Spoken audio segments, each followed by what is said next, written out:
The second beat we are making is going to be using a different kind of drum kit.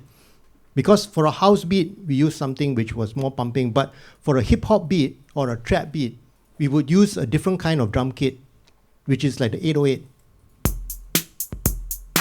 I'm going to drag it onto another blank MIDI track. And the same thing, I'm going to double click to make a blank. And this time the pattern that I make is different. It's going to be on the 1. Okay, this one I must refer to my notes. The 1, and then it has to be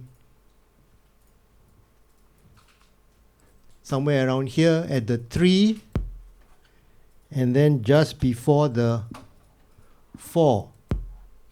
Then the snare has to be on the 2, and just before the 2, and just after the, just at the 4. Can't memorize these things, huh? I'm going to press the triangle. What's it sound? Oh, wait, there's something wrong. Let me hear it. Is yes.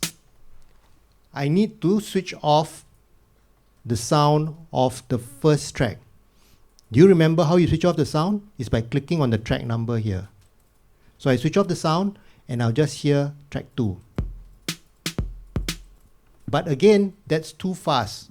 I need to change the tempo down. According to the notes, it's down to 90. So I click on tempo here and I can actually type in 90. Let's hear whether it's better.